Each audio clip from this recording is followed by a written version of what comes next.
demain c'est loin et c'est pas moi qui l'ai dit. Le présent est précieux, l'inertie l'enlaidit. Si l'espoir se permet, quand l'élan se transmet, honnêtement faut y aller, c'est maintenant ou jamais. C'est aujourd'hui. Bienvenue. Bienvenue chez vous. Parce qu'en fait, les vraies forces vives du territoire, ce sont vous, chefs d'entreprise, membres des différents réseaux, de la CCI qui vient, qui est notre partenaire, du MEDEF, de la CPME, de l'UP, etc. C'est vous les forces vives du territoire. Eux qui viennent, ils sont extraordinaires, ils sont aussi des forces vives, mais ils viennent pour vous booster encore plus. Donc c'est un événement positif, un événement vertueux, un événement qui est fait pour vous. Et nous sommes ici aujourd'hui réunis dans cette formidable aréna qui est symbole de plein de choses. Des ambitions, du sport, du business, mais aussi un lieu de manifestation, un lieu de vie, un lieu haut niveau, un lieu d'ampleur nationale et internationale. Accueillons comme il se doit nos top speakers. C'est aujourd'hui que ça se passe. Claire Perradotto, Pierre Orsini,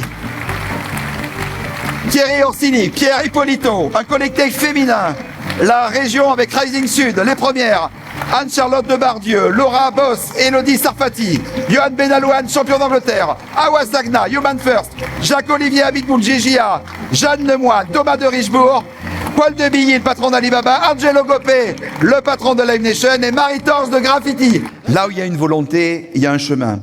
Là où règne une force intérieure de confiance et surtout où disparaissent la méfiance, la peur, le doute. C'est ça, les forces vives. Les forces vives, c'est de vous permettre de repartir gonflé à bloc, d'avoir des speakers inspirants, de pouvoir parler avec eux dehors tout à l'heure et de prendre le temps de pouvoir le faire. Vous ici, vous êtes ces forces vives du territoire. J'ai envie de dire, Marie, ça y est, on y est. On y est. C'est votre événement avec le PAUC. Mais le PAUC, vous dites vous-même en tant que spectateur, le POC. Donc on va dire le POC. Dans cette très grande ville d'Aix-en-Provence, dans cette magnifique aréna, dans cette merveilleuse région, je sais que vous venez de loin, de la région sud. L'important, en fait, cet après-midi, ça va être assez simple. C'est d'inspirer, de booster, de networker avec vous, avec toutes les forces vives du territoire, de toute cette région, que vous puissiez, en fait, tout simplement être encore meilleur dans tout ce que vous voulez faire. Parce que c'est vous, en tant que patron, qui décidez. Et pour inspirer les autres, il faut être inspiré par d'autres. Et comme tous les top speakers qui ont un cœur, qui ont une niaque énorme, je suis vraiment ravi, ma chère Marie, de co-présenter cette deuxième édition des Forces Vives avec toi, tout simplement parce que tu es une entrepreneur de cette région, tout simplement parce que c'est pas ton métier et que tu as accepté de le faire avec cœur, avec générosité et avec des valeurs. Marie, tu es pour moi une entrepreneur dans l'âme. Tu as tracé ton chemin depuis tes études pas d'hippopotamus, dans Hippocagne, oui, ça existe, vers l'univers de la tech et de l'innovation. Passionné à la base par la science-fiction et le futur, tu as toujours eu ce désir de dessiner et puis surtout de le façonner. Aujourd'hui, elle se tient devant nous, devant vous. C'est pas facile, mais tu vas le faire avec talent pour transmettre, pour inspirer les entrepreneurs à se lancer, même à partir de zéro. Et puis, tu te dis, quand tu regardes en arrière, Marie, 15 ans en arrière, 15 ans plus tard, plutôt, en fait, c'est l'audace, c'est l'innovation, et c'est surtout l'intelligence. Il n'y a pas que l'intelligence artificielle, mais aussi parce que tu le fais. Marie, en fait, cette femme, et on va mettre beaucoup de femmes à l'honneur, parce qu'il n'y a pas assez de jeunes et pas assez de femmes aujourd'hui entrepreneurs, aussi. En fait, c'est ça, tu vis pour construire. Apprendre sans cesse et embarquer les autres dans ton aventure, qui est une belle aventure. Aujourd'hui, devant vous, elle est là pour vous faire bouger les lignes, pour inspirer tout simplement ceux qui osent. Patrice, un immense merci à toi, merci à toutes les équipes. Alors effectivement, tu parlais de futur, tu parlais d'innovation. Chez nous, c'est Graffiti. Chez Graffiti, c'est ma compagnie, ma société. Ce qui m'a poussée à la créer, c'est effectivement cette soif du futur, cette soif de l'innovation, de disruption. On met de l'intelligence artificielle, de la reconnaissance visuelle et de la réalité augmentée au service des marques et des distributeurs pour réenchanter le point de vente et pour permettre en fait à chaque consommateur d'avoir dans la poche un expert des produits avec un cerveau, des yeux et des doigts. Alors, je vais pas pitcher aujourd'hui, c'est pas du tout l'objectif. Moi, juste, je suis très reconnaissante d'être là aujourd'hui avec toi, avec tous ces gens qui sont géniaux. Et je dois faire une confession. Quand j'ai vu pour la première fois ton mail en @wanadoo, je me suis dit, c'est mince, c'est assez rare quand même comme email. Et puis j'ai regardé ta biographie et j'ai compris que c'était un clin d'œil en fait à une carrière qui est absolument incroyable. Je pense que je pourrais m'arrêter là, en vrai, parce qu'on ne se connaît pas beaucoup, on ne s'est pas beaucoup vu. Mais je crois que ce qui m'a profondément motivée à être là aujourd'hui avec toi, c'est ton optimisme à toute épreuve. Cette espèce de puissance solaire, souriante, qui balaye tout sur son passage. Et je pense que tu as choisi tous les gens qui sont là en miroir de ça. Et depuis toutes les préparations qu'on a pu vivre ensemble, j'avais vraiment hâte de les entendre. Alors j'ai envie de dire sans plus attendre, notre premier top speaker, Pierre Ippolito. Alors justement, merci beaucoup Marie. Merci. Merci. Alors, Pierre Ippolito, qui arrive... Vous voyez, c'est un rodage, on le fait en direct avec vous. Pierre Ippolito, qui arrive. T'es le premier, mais tu vas réussir. Pierre, qu'est-ce que je pourrais dire de lui en dehors que c'est un ami? C'est déjà bien, déjà. Déjà pas mal. Entrepreneur visionnaire, dirigeant d'un groupe, le groupe Ippolito, tu as transformé l'entreprise familiale en leader, j'allais dire, azuréen du véhicule industriel. T'es parti de pas grand-chose, aujourd'hui c'est 200 millions d'euros. C'est 900 collaboratrices et collaborateurs dans le groupe. Tu diversifies l'activité, tu boostes l'économie locale, aussi en tant que président de l'UP 06. Et puis vous savez, on a créé des clubs avec les ETI. Et on peut l'annoncer officiellement aujourd'hui. Il va prendre le club de la région Sud. Donc vous pouvez l'applaudir. C'est un des vôtres, un des nôtres qui prend le club avec un objectif qu'on s'est donné à 2 ans, d'avoir 100 ETI. 100 ETI sur le territoire. Alors, je te rejoins complètement, Patrice, sur cet engagement très fort de Pierre qui place en fait la responsabilité territoriale des entreprises au cœur de tout. Pierre, franchement, tu aurais pu te contenter de faire du chiffre, mais tu préfères faire du sens. Et là où certains vont se concentrer sur leur business, toi, tu tisses des liens, tu crées des ponts et tu vas faire circuler une énergie économique à l'échelle du territoire. Merci. Pierre, en fait, t'incarnes ce que j'appelle le courage. Et c'est important. T'incarnes l'exemplarité et le travail. Les mots c'est des mots et lettres de noblesse du mot travail en tant que tel. Toujours en remise à question, tu places l'engagement au cœur de ta vie professionnelle et perso. C'est un véritable commitment, un homme incroyable prêt à se dépasser à chaque étape. Mesdames et messieurs, Pierre Ippolito.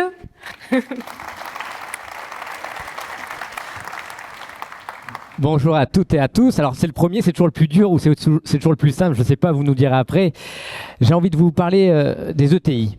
Alors ETI pour certains, ça ne veut pas dire grand-chose. Pour d'autres, ça veut dire les entreprises de taille intermédiaire. Pour moi, ça veut dire les entreprises de taille idéale. Et je vais vous parler des 3 sujets pour moi qui m'ont construit lors de mon aventure entrepreneuriale et qui me motivent aujourd'hui. Tout d'abord, c'est la gouvernance. On en parle très peu, mais la gouvernance, c'est un vrai sujet. C'est un sujet qui est nécessaire et qu'il faut qu'on traite quoi qu'il arrive, quelles que soient nos organisations. Les ETI ont forcément réussi leur gouvernance et ont forcément une gouvernance qui est robuste, solide, pour une simple et bonne raison, c'est que nous sommes en France où tout est compliqué. Et donc, si vous voulez exister, transmettre en France, vous avez intérêt à avoir une gouvernance solide. Dans vos familles, il vous faut une gouvernance solide. Dans nos TPE, il nous faut des gouvernances solides. Quelle que soit l'organisation personnelle, professionnelle, politique, la gouvernance, c'est le premier pierre à un édifice solide. Le deuxième sujet que je voudrais vous aborder et qui m'a toujours motivé, c'est la liberté. Je pense que quand on est entrepreneur, un des facteurs importants qui nous motive, c'est cette recherche de liberté. Parce que mine de rien, on est dans un pays démocratique, un pays libre, mais qui sont les personnes qui sont les plus libres? Ce sont les entrepreneurs. Car ils sont libres d'entreprendre, ils sont libres de prendre des décisions, ils sont libres d'assumer leurs responsabilités, et ils sont libres aussi de donner une direction, un cap, et de changer la vie des gens. Et c'est pour ça que la liberté, elle m'a toujours conduit, elle m'a toujours drivé, elle a toujours été dans une idée de remise en question permanente, parce que c'est ça qui nous fait vivre au final, c'est de pouvoir être libre et de pouvoir espérer à un demain qui soit meilleur. Et le troisième sujet, ça a été évoqué tout à l'heure, c'est le territoire. C'est ce qui m'attache viscéralement et qui me drive au quotidien. Quand je me lève le matin, je pense à mon territoire, à notre région sud. Notre région, c'est près de 5 millions de personnes. C'est l'équivalent de la Nouvelle-Zélande, de l'Irlande. Nous sommes un pays varié avec des économies différentes. Et le premier élément que j'essaye de transmettre à mes amis entrepreneurs, à nos PME de chaque département, c'est d'avant d'aller chercher Paris, Lyon, Bordeaux ou l'autre bout du monde, allons dans tous les départements de notre territoire, traversons nos limites départementales pour transformer nos TPE en PME, nos PME en ETI. C'est plus simple de venir à Aix quand nous venons d'Avignon ou de Nice que de venir de l'autre bout de la France. On a une vraie chance, un vrai succès et au final, on a la même culture, on a le même soleil et on a le même ADN d'être tous chauvins et d'aimer notre territoire. Et le territoire, on a une responsabilité, surtout quand on est entrepreneur et surtout pour les entreprises. Marie l'a évoqué tout à l'heure, la responsabilité territoriale des entreprises, c'est quelque chose qui me tient vraiment à cœur. On parle beaucoup de la RSE, on parle beaucoup des sociétés à mission, on parle beaucoup de la marque employeur. Mais des fois, c'est un peu abstrait pour certains de nos collaborateurs, des fois, c'est un peu abstrait pour l'ensemble des citoyens. Alors que le territoire, tout le monde sait ce que c'est. Quand vous sortez de chez vous, vous descendez de votre immeuble, vous êtes dans la rue, vous la connaissez, c'est votre territoire. L'école de votre quartier, c'est dans le territoire. Les soins, c'est dans votre territoire, les hôpitaux. Et tout ça, c'est un écosystème. Et en tant qu'entreprise, on a la responsabilité d'y contribuer, d'une façon ou d'une autre. Et on y contribue. Et pour autant, on s'en rend pas forcément compte. L'objectif, c'est de pouvoir travailler ces indicateurs qui nous montrent ô combien les entreprises sont importantes pour un territoire. Alors tout d'abord, vous pouvez vous dire, les entreprises, premièrement, elles payent des impôts et des taxes locales, je ne vais pas faire la litanie de toutes les taxes, mais il y en a quand même certaines, qui contribuent à l'aménagement du territoire, qui contribuent au fonctionnement des services des collectivités. Ça, c'est assez direct, et donc quand l'entreprise grossit, elle paye plus de taxes, et donc elle contribue économiquement pour son territoire. Le deuxième élément qui est important, c'est qu'elle verse des salaires à des travailleurs, à des salariés, à des collaborateurs. Et ces salaires, c'est du pouvoir d'achat qui est dépensé principalement sur le territoire. Quand vous reversez 2 000 € de salaire, vous en avez au moins 1 700 € qui est dépensé sur le territoire, dans du logement, dans des restaurants, dans des loisirs, dans les coûts de la vie. Donc ça, c'est aussi important. Donc plus vous avez de collaborateurs, plus vous avez de salariés, plus vous êtes en capacité de faire rayonner et de créer une économie circulaire de proximité positive. Et puis enfin, il y a la responsabilité dans le tissu sociétal.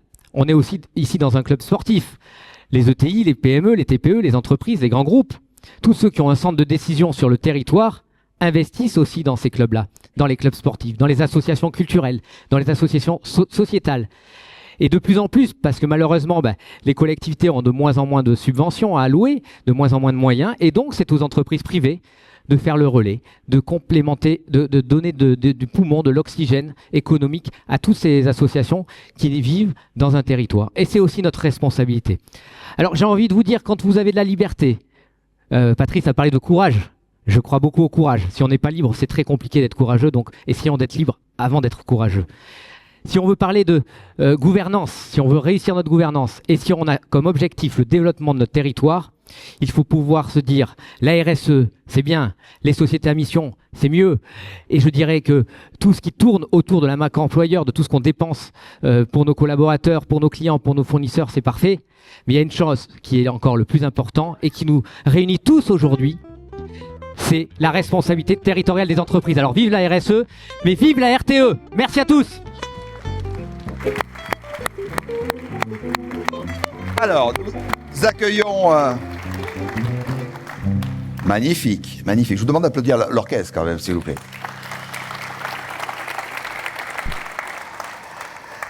Nous allons accueillir un collectif, en fait. Le collectif de l'attractivité de notre territoire ici, Rising Sud. Je vous demande d'accueillir Anne-Charlotte Debardieu, directrice adjointe de Rising Sud, Élodie Sarfati, CEO et fondatrice de People In, et Laura Boss, fondatrice de Jouga.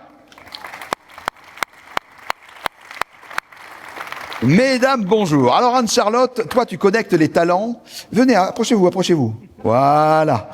De l'économie de la région sud avec, j'ai envie de dire, avec du cœur et avec de l'impact. Toujours. Élodie, je t'adore parce que tu recrutes sans CV.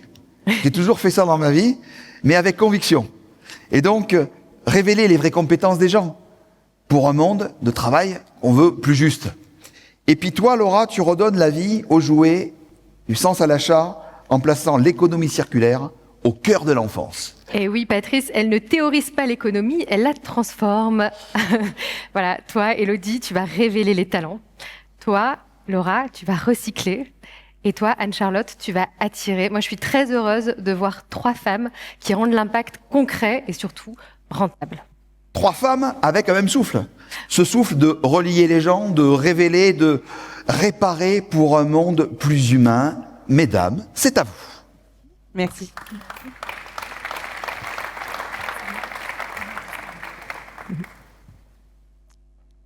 Mais Laura, Elodie, vous allez où? On avance. Vous êtes sûrs d'aller dans la bonne direction? Je sais pas, mais ça a l'air sympa par là. Mais pourquoi? Tu y vas si t'es pas sûre? Bah pour avancer. Parce que j'ai pas envie de rester sur place. Aujourd'hui, on souhaite avec Laura et Elodie vous évoquer une question. Un mot sur lequel on parle peu souvent. C'est le mot doute. Ici, qui n'a jamais douté? Je vous demande. Vous avez douté? Est-ce que vous doutez? Bah nous, oui. On doute d'un choix stratégique. On doute d'un recrutement. On doute de soi-même. Mais moi, je crois que le doute n'est pas un frein. C'est aussi une opportunité. Une opportunité pour se développer, pour développer des choix stratégiques, pour développer ses passions, pour développer ses missions. Est-ce la bonne stratégie? C'est là où on s'interroge. Le choix stratégique, ça nous aide aussi à travailler la direction, la vision. Est-ce qu'on fait les bons choix? Avec mes équipes, on s'interroge souvent. Est-ce qu'on va au bon endroit? Est-ce qu'on accompagne les bonnes entreprises? Comment on peut réagir au développement des entreprises? Quand je reçois des prospects, je doute. Est-ce que l'offre régionale est suffisante? Est-ce qu'il y a assez de talent? Est-ce qu'il y a assez de foncier? Tous ces éléments-là nous obligent à mieux travailler, à mieux innover, à mieux installer. Mais le doute, vous l'aurez compris aussi, c'est un choix qui est parfois personnel, obsessionnel. En tout cas, là, voilà, à l'instant même, je doute. Je doute de ce que je suis en train de dire. Mais l'idée, c'est le message que je souhaitais vous faire passer aujourd'hui, c'est que le doute est également un moteur, une opportunité. N'ayons pas peur du doute. Et du coup, je vous demande, à vous, Laura, et toi, Elodie, est-ce que vous avez eu des doutes? Alors moi, franchement, au lancement de mon entreprise, Jouga, que j'ai lancé en 2021, j'ai pas du tout douté, moi, Anne-Charlotte. J'étais sûre de mon idée. J'ai eu l'idée de lancer un site de vente e-commerce de jouets d'occasion. Franchement, j'étais sûre que le monde, mais sincèrement, persuadée que le monde attendait l'ouverture de mon site. Que dès les premiers jours, j'allais être dévalisée de tous mes jouets d'occasion que j'avais sélectionnés et mis en vente. J'avais un stock hyper quali, j'avais un site tout beau, tout neuf. J'avais une mission, celle de développer l'économie circulaire. Donc le doute, franchement, c'est pas ce qui m'a effleurée. Mais en fait, après 4 mois, j'ai découvert, je me suis rendu compte qu'à part ma sœur, ma cousine et ma tante, il n'y a pas grand monde qui m'attendait. Et finalement, c'est là que l'euphorie est retombée et que le doute a montré le bout de son nez. Alors un doute assez franc, assez profond. Alors pas le doute qui paralyse, mais plutôt celui qui fait un peu mal au ventre et qui nous dit est-ce qu'on fait bien? Et en fait, c'était ma première entreprise, donc après tout, qu'est-ce que j'en savais? Et c'est là que j'ai eu la bonne idée ou le bon réflexe, c'est de lever la main et de demander de l'aide. Et j'ai frappé à la porte d'un réseau qui s'appelle Les Premières Sud, qui est un super réseau d'accompagnement d'entrepreneurs. Et en fait, c'est un vrai coffre à outils que j'ai découvert. Elles m'ont challengé, elles ont challengé mon business model, mes chiffres, mon déploiement commercial. Elles m'ont poussé à voir plus grand. Et c'est ainsi que j'ai d'ailleurs quitté le modèle B2C pour aller vers du B2B. Et en seulement quelques mois, en fait, aujourd'hui même, Jouga, ce n'est plus un site e-commerce parmi d'autres sites e-commerce. Jouga, c'est le fournisseur de jouets d'occasion pour des clients comme Leclerc, Cultura, Intermarché. Jouga, c'est la première marque de jouets d'occasion vendue chez les distributeurs. Et en fait, ça a été possible grâce à ce moment de doute. Alors oui, chez moi, le doute, finalement, ça s'est révélé être plutôt un signal, un GPS, même un radar anti-mauvais choix. Moi, je doute très souvent, je doute tout le temps. Alors, je sais pas si c'est exacerbé par le fait que je sois entrepreneur, une femme, un parent, mais en tout cas, c'est constant. Mais finalement, le doute, c'est ce qui m'empêche de foncer tête baissée, droit dans le mur. C'est ce qui me permet de remettre mes choix en question, d'évaluer des risques, de rester en veille et de m'ouvrir aux autres. Et en fait, c'est vrai, le doute, c'est pas l'ennemi de l'action, mais c'est plutôt l'allié d'une audace intelligente. Et ça, c'est le grand philosophe ChatGPT qui me l'a dit. Promis, le reste est de moi. Mais c'est vrai qu'aujourd'hui, finalement, le doute, je l'aime bien. Et c'est même devenu un allié du quotidien. Eh ben moi, de mon côté, je suis assez révoltée. Je suis assez hallucinée de voir le nombre de freins, de barrières de poids qu'on pose sur notre route dès qu'il y a un doute, en fait. Et c'est pas méchant, hein, ça l'est jamais, mais c'est rationnel. En fait, je sais pas si on vous l'a dit, cette petite phrase, mais pourquoi t'entreprends? C'est bien ce que tu fais, c'est pas risqué. Pourquoi tu veux aller monter une entreprise? Bon, c'est votre conjoint, un parent, un banquier, un ami. En fait, il y a toujours quelqu'un pour nous dissuader d'avancer lorsqu'on veut prendre un risque, lorsqu'il y a un doute. J'ai fondé Pipaline en 2017, et Pipaline, c'est un outil pour détecter des talents à travers l'évaluation des compétences dans des mises en situation digitale, donc au-delà du CV. Autant vous dire qu'avant le Covid, c'était plutôt innovant, voire risqué et même douteux en fait, comme proposition. Et pourtant, on a quand même cru en moi, et merci les premières Sud qui m'ont aussi accompagné sur ce projet. Pourtant, j'ai pas tellement douté non plus de l'utilité de ce que je pouvais proposer. J'étais persuadée, et je le pense encore, que la société a besoin d'une autre forme de recrutement. Et ça a suffi pour être un moteur pour moi. Et heureusement, parce que toute ma certitude s'arrête là. À côté de ça, je doute bien sûr. Alors, je doute qu'on existe encore évidemment dans 5 ans, dans 1 an, demain. C'est le privilège des startups. On ne sait pas de quoi sera fait demain. Alors, j'improvise, je m'adapte, j'optimise, je m'améliore. Et finalement, comme me disent mes amis, 5 ans après, tu es toujours là. Je doute aussi dans des projets de plus grande envergure. Ceux qui nous mettent un peu mal, qui révèlent un peu nos défis personnels.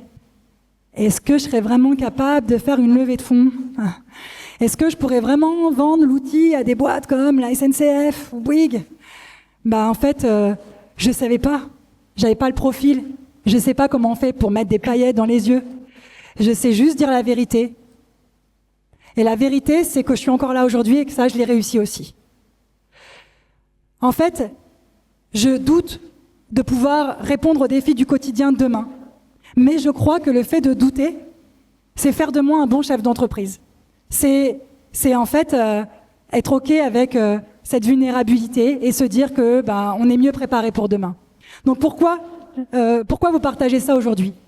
Déjà parce qu'en tant que start-up, c'est mon quotidien, c'est notre quotidien. Et donc, on a pensé que c'était la meilleure chose à vous dire aujourd'hui. Et aussi parce que je vous l'ai dit tout à l'heure, je suis un peu révoltée. Je suis révoltée de voir que certaines personnes n'osent pas avancer à cause de ces doutes, ou n'oseront pas avancer à cause de ces doutes. Alors, si vous êtes ces personnes, si vous êtes ces gens qui ont peur du doute ou qui voient ça comme un frein, j'avais envie de vous dire, et on avait envie de vous dire, de franchir le pas et d'oser. Oui, douter un peu et oser beaucoup. Merci. Merci beaucoup. Merci beaucoup à toutes les trois. Nous allons recevoir maintenant une très grande marque avec une très grande personnalité. Je vous demande d'accueillir Thierry Orsoni, directeur de la communication et des relations institutionnelles du groupe Club Med.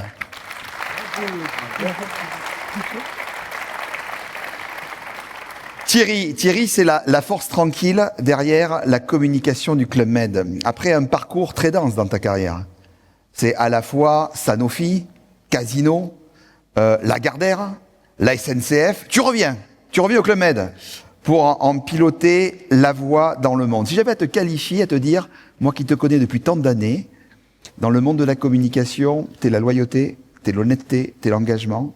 Ça guide ton cap. En fait, qu'est-ce qui t'anime? C'est faire avancer une aventure collective. Qu'est-ce qui t'inspire? J'ai envie de dire, c'est d'être toujours positif, toujours optimiste, avoir un esprit libre et surtout, être profondément humain. Alors oui, Patrice, pour moi, Thierry, c'est un homme des coulisses qui éclaire l'avant-scène. Thierry, tu fais pas dans le storytelling, toi. Tu fais vraiment avancer les idées. Tu mets la communication au service du collectif, et ça, c'est une belle leçon. Merci. Thierry, en fait, il vit vraiment. Il vit avec cœur, avec un esprit positif, avec un esprit optimiste, avec de la bienveillance toujours, tout en chérissant quelque chose qui est très important pour toi. Et je pense pour vous, entrepreneurs, c'est la liberté et l'indépendance. Mesdames et messieurs, Thierry Orsini. Eh bien, après tout ça, je peux aller me coucher ou aller ou mourir. Ou aller au Club Med. Mais non, Ou aller au Club Med. je ne vais pas faire ça. Je vais vous parler du Club Med. Club Med, qui est une entreprise française présente à l'échelle mondiale, que tout le monde connaît, dont tout le monde a entendu parler, et qui est effectivement une saga assez extraordinaire. 75 ans, un concept qui a été créé par deux fondateurs assez géniaux qui ont eu cette idée géniale de dire les vacances, c'est certes un séjour dans un pays ou dans une ville ou dans une région, mais c'est aussi une expérience, c'est des activités. C'est un concept fondé sur la nature et le sport qui résonne beaucoup en ce moment. C'est une entreprise qui, quelque part, fait un peu partie du paysage mental des Français, mais même au-delà. Simplement, le Club Med, le tourisme, c'est compliqué. C'est très lié à l'actualité mondiale, c'est lié à l'économie, c'est lié à la politique, c'est lié à l'environnement. Et à plusieurs reprises, le Club Med a connu des difficultés. Et ce que je retiens du parcours que j'ai pu faire au club depuis effectivement un certain nombre d'années, on ne va pas le détailler davantage, c'est que avec cette entreprise, il ne faut jamais désespérer. On a lancé, il y a à peu près 20 ans, un peu plus de 20 ans maintenant, une refonte, une transformation profonde de l'entreprise. À ce moment-là, tout le monde donnait peu d'avenir au club. Les gens disaient le modèle est dépassé, il est imité, il est caricaturé, il est ringardisé, les bronzés étaient passés par là, les Crazy Sign, les plumes, etc., etc.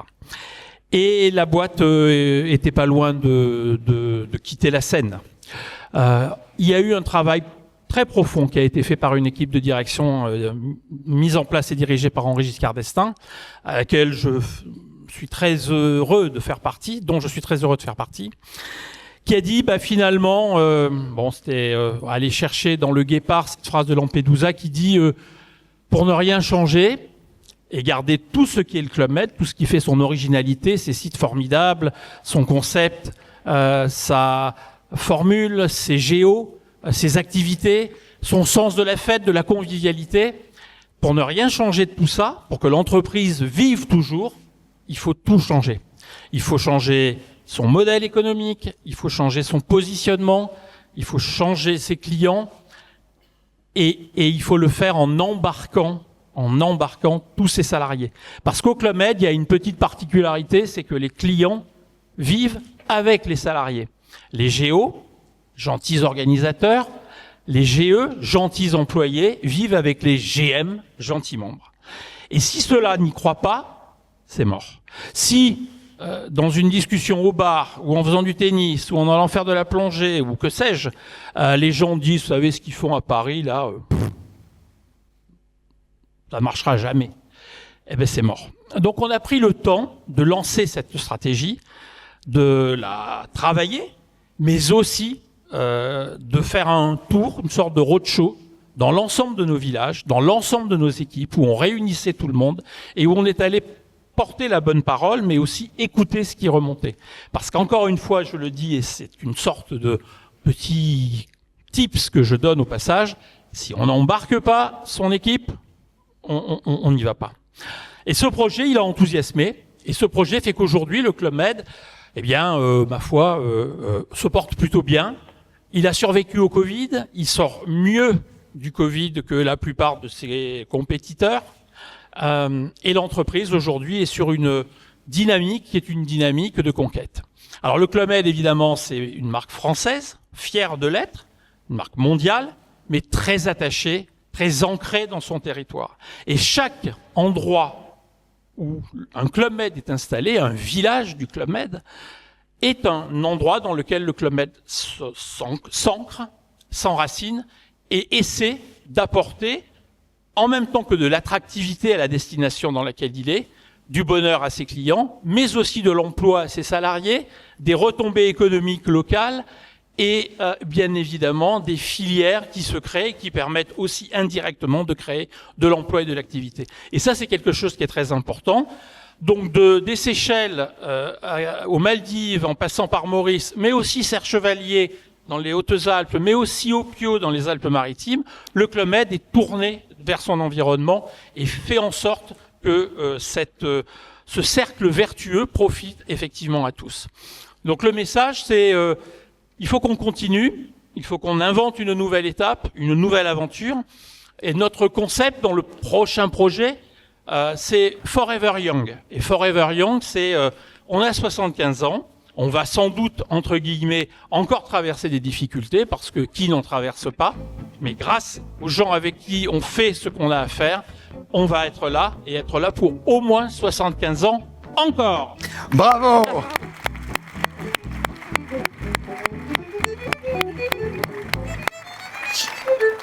Merci beaucoup Thierry Orsoni. Nous accueillons maintenant, elle est prête à monter. Elle ne monte pas, mais elle est prête. Claire Peradotto, co-gérante de Peradotto Publicité, qui a transformé une entreprise familiale, là encore, qui a été fondée en 1963, c'est ça? À Nice? Par ton grand-père? Ton papa? C'est un acteur innovant, on peut le dire, dans l'impression numérique et dans la signalétique. On te voit partout, chez beaucoup de clients, en France, à l'international.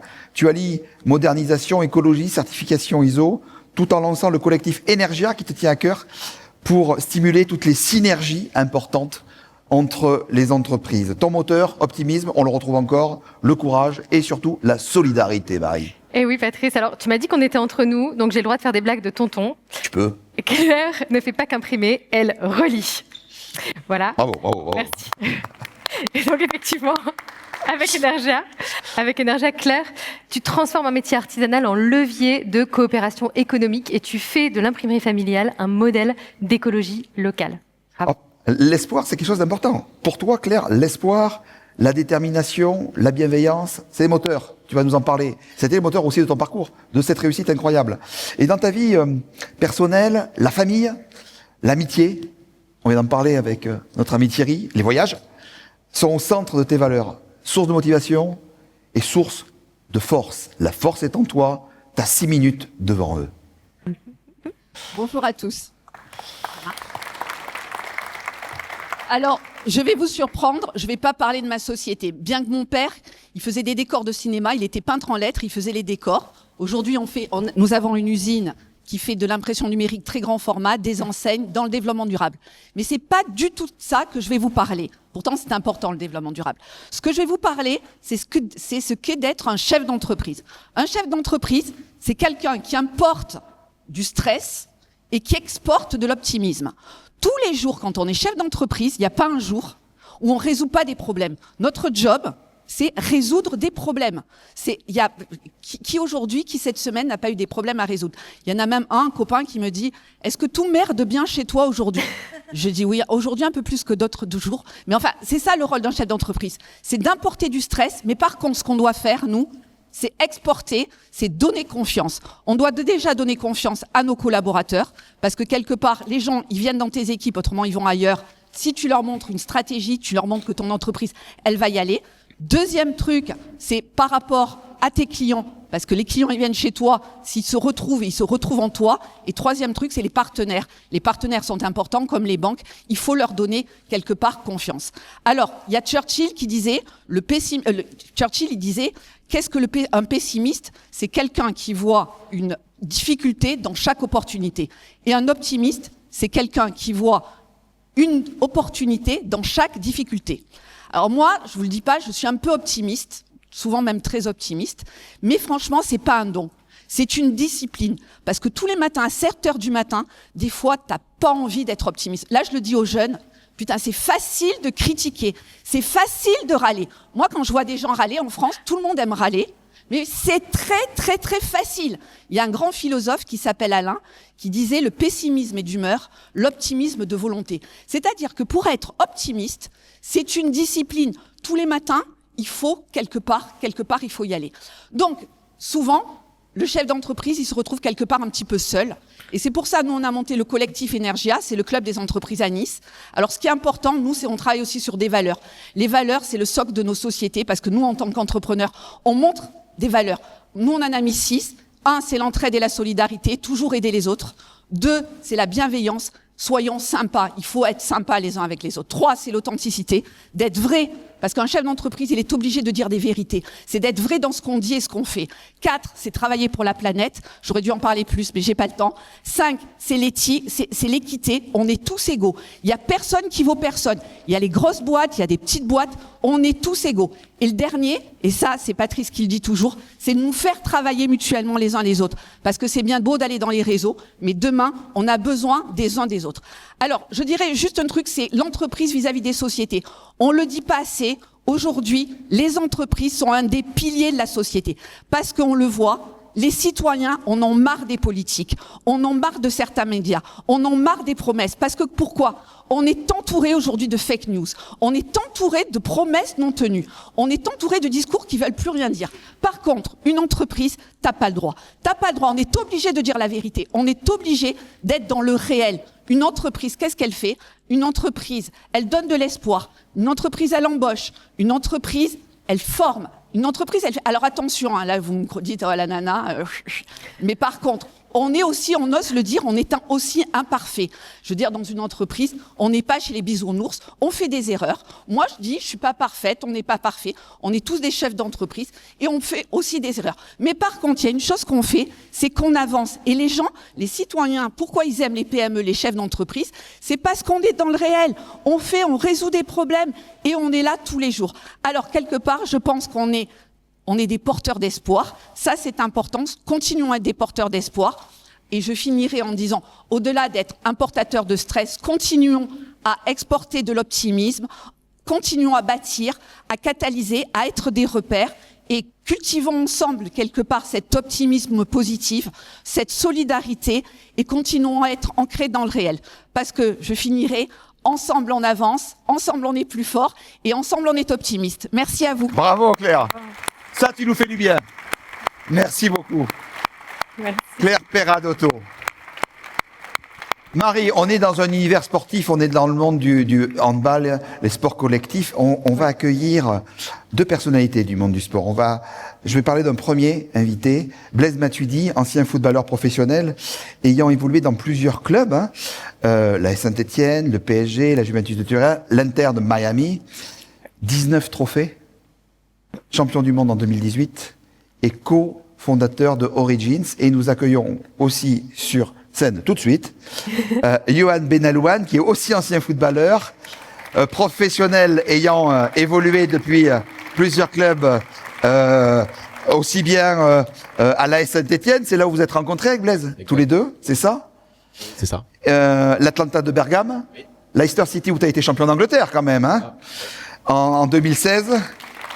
La Fiorentina, Nottingham Forest, bon c'est beau, et cofondateur d'Origins. Alors, champion du monde, je le disais il y a quelques minutes, devenu entrepreneur, cofondateur du fonds Origins, Blaise fait rayonner ce que j'appelle des valeurs de respect, de valeurs de travail, de solidarité. Il mise sur la rigueur, l'engagement, que je dirais total, comme vous, cher entrepreneur, pour accompagner les startups, transmettre aux jeunes générations le goût de l'effort et du dépassement de soi. C'est pour ça que le président du club du Paris Saint-Germain le voulait à côté de lui et à côté de ceux qui vont disputer une finale demain, qui s'appelle la Champions League. C'est pour ça qu'il n'est pas avec nous, mais il n'oublie jamais rien. Il est avec nous. Blaise Matuidi. Bonjour à tous, je suis ravi d'être parmi vous aujourd'hui, pouvoir vous partager à la fois mon parcours sportif et professionnel. Alors moi je suis un ex-footballeur professionnel passé par les stacks, l'AS Saint-Etienne, le Paris Saint-Germain, la Juventus de Turin, ex-international français. J'ai fini ma carrière aux États-Unis, à l'Inter Miami plus précisément. Aujourd'hui devenu entrepreneur, aguerri, passionné par la tech. J'ai eu la chance d'investir dans quelques boîtes en tant que business angel et puis par la suite j'ai pu, grâce à ces expériences-là, créer mon propre fonds Origins qui rassemble à la fois des sportifs de renom mais également des entrepreneurs avec beaucoup d'expérience. C'est à travers ce fonds-là que j'ai décidé de créer cette passerelle entre ces deux mondes. Et aujourd'hui, à travers Beton You, on cherche justement à éduquer cette nouvelle génération, servir d'exemple aussi pour eux. Bien sûr, tout n'est pas facile quand on est un sportif ou un ancien sportif d'entreprendre en dehors que de son petit cocon qui est le sport, mais c'est possible. Et aujourd'hui, j'ai cette envie de redonner, de servir d'exemple et surtout avoir cette mission-là. Mais je laisse Yohan bien évidemment entrer plus en détail à ce niveau-là. Ravi encore une fois d'être parmi vous et j'espère vous voir très bientôt. Alors justement, il le disait Blaise, Yohan, champion d'Angleterre, c'est pas rien. Passer du terrain aux start-up, c'est pas rien. Cofondateur de ce fonds Origins, tu mises en fait sur l'influence des athlètes pour propulser l'innovation en Europe, mais aussi aux États-Unis. Ton moteur, pour l'avoir analysé maintenant et te connaître, c'est la discipline, c'est l'esprit d'équipe, et puis c'est la générosité. Ta boussole, c'est oser l'inconfort. J'adore ça. Tomber en avant et toujours transmettre. Yohan, c'est à toi. Merci. Merci Blaise aussi pour être intervenu. Pour justement traduire ces paroles, je vais raconter un peu mon histoire. Tout simplement, moi je suis un athlète, un ancien athlète de haut niveau. J'ai fait de ma passion un métier et ce métier m'a offert un passeport pour le monde qui m'a permis de découvrir plusieurs pays, d'apprendre plusieurs langues, connaître plusieurs cultures et avoir plusieurs visions. Donc j'ai commencé à l'AS Saint-Etienne, ensuite je suis parti en Italie à l'âge de 23 ans où j'ai milité dans des clubs comme la Fiorentina, l'Atalanta et Parme. Et en 2016, en fait je suis parti en Angleterre dans une équipe qui jouait le maintien, mais on a eu la chance et je pense la rigueur et la force mentale de devenir champion d'Angleterre. Ça a été un peu la belle histoire du foot, je pense, en Europe et dans le monde. Mais ça a été aussi le moment où on a eu un déclic avec Blaise, parce que lui, pendant qu'il était en train de lever une Coupe du Monde et moi un trophée en Angleterre, on s'est dit on peut pousser le bouchon beaucoup plus loin. Je pense que la plus grande richesse aujourd'hui de notre métier n'est pas le salaire, mais c'est toutes les portes qui sont ouvertes autour de nous. Et si on est assez smart pour y rentrer, pour être curieux, pour analyser, pour prendre du temps avec de grands entrepreneurs comme sont présents aujourd'hui, on peut développer des choses, même si dans la vie, parfois on tombe, mais il faut oser, il faut tomber, il faut oser encore. Et puis une fois gagné, et puis après transmettre. C'est ce qu'on a fait. Donc on a commencé, une fois qu'on avait bien évidemment sécurisé un peu notre avenir avec des investissements immobiliers. Je le tiens à le dire parce que j'ai eu une éducation par rapport à mon papa, par rapport aux gestions. Et on a décidé d'explorer un nouveau monde. Ce monde, c'était le monde de la tech. Donc on a commencé à investir en tant que business angel dans pas mal de startups. Il y en a qui ont bien réussi, d'autres qui ont craché, mais ça nous a fait apprendre, comprendre et entreprendre encore. Mais c'est surtout un moment où on a compris qu'il y avait un amour incompris entre les entrepreneurs et les sportifs. Tout simplement pourquoi ? Parce qu'on se rendait compte que les athlètes adulaient les entrepreneurs, les entrepreneurs adoraient les athlètes, mais leur relation se traduisait par une simple photo. Et ils ne développaient pas plus que ça, donc on s'est dit pourquoi pas créer justement le fonds d'investissement Origins, où on a rassemblé aujourd'hui 100 investisseurs, 50% d'entre eux sont des athlètes, des gros noms du sport du monde français comme Teddy Riner, Antoine Dupont, Olivier Giroud, N'Golo Kanté, enfin tous nos amis, on les a rassemblés. C'est un fonds aujourd'hui qui représente plus de 160 millions de followers sur les réseaux, donc ça nous donne une puissance de frappe importante en termes d'investissement. Ça nous permet d'investir aussi aux côtés de grands fonds comme Sequoia, et ça nous permet aussi de communiquer pour toutes ces startups dans lesquelles nous investissons ensemble afin de les faire un peu décoller. Et aujourd'hui, on a envie d'écrire la suite. On a envie d'écrire la suite parce qu'on a vu trop de choses se passer dans le monde du sport qui nous déplaît, notamment 80% des athlètes qui tombent en dépression, 60% d'entre eux finissent sans argent, et ça on a vraiment envie de changer la donne. Donc dans quelques semaines on va lancer notre nouvelle entreprise avec un grand monsieur qui est un bâtisseur, Samuel Tual. Et cette entreprise sera dédiée justement à créer un pont entre l'entrepreneuriat, les entrepreneurs et le monde sportif. Je vais pas en dire plus parce qu'on va garder un peu de suspense par rapport à tout ça. Mais ce que je veux vous dire par là, c'est que on est des sportifs, On a osé mettre le pied dans le monde de l'entrepreneuriat. Ça n'a pas été simple. Il a fallu écouter, il a fallu apprendre, il a fallu tomber. Mais il a fallu tomber en avant, comme on le disait tout à l'heure, parce que il est très important parfois de tomber en avant afin de sentir ce qu'on va percuter, sentir ce qui fait mal, afin de continuer à apprendre. Et derrière, se dire, je vais me relever, je vais continuer à avancer. Je pense que au plus on va échouer, au plus on va se rapprocher du succès. Donc, si je peux vous donner un conseil, osez. N'ayez pas peur de tomber parce que ça fait partie du process, que ça soit dans le monde de l'entrepreneuriat ou dans le monde du sport, parce que je vois beaucoup de jeunes aujourd'hui. Et surtout, n'hésitez pas à nous accompagner parce que pour justement accomplir toutes ces missions, nous les sportifs, on a besoin de vous. Tous les entrepreneurs, toutes les entreprises qui sont présentes aujourd'hui ici, afin d'avancer, continuer à apprendre, parce que je pense qu'on a énormément à apprendre de vous, et je pense qu'on a aussi énormément à vous donner. Donc je pense qu'on a une mission commune, et j'espère qu'on va réussir à le mettre en œuvre très prochainement, afin d'accomplir des choses exceptionnelles dans le sport du monde de demain. Voilà. Merci beaucoup. Reste avec nous. Alors Marie. Marie. Alors avec Johan et Blaise, on passe du terrain à l'investissement avec la même rage de gagner, avec la même exigence. Vous accélérez ceux qui ont de l'audace, ceux qui osent sortir du cadre. Et clairement pour moi, c'est 2 coéquipiers qu'on rêve d'avoir en tant qu'entrepreneur à ses côtés. Merci. Vraiment. 2 champions, Johan et Blaise, unis par cette passion de transmettre, cette force du collectif, ce goût du défi. Et après le terrain, ensemble, vous partagez plein de choses. Vous transmettez, vous vous engagez, vous faites grandir les rêves des autres. Je trouve ça, c'est merveilleux. Tu as cité une personne qui était avec nous l'année dernière, je pense que vous vous en rappelez, qui est Samuel Tual, le président d'Actual, et il était tellement content, heureux de voir cet état d'esprit, de voir les entrepreneurs que vous êtes. Il m'avait dit, Patrice, on crée un partenariat de plusieurs années ici. Je trouve que c'était bien, on peut l'applaudir aussi, Samuel. Merci.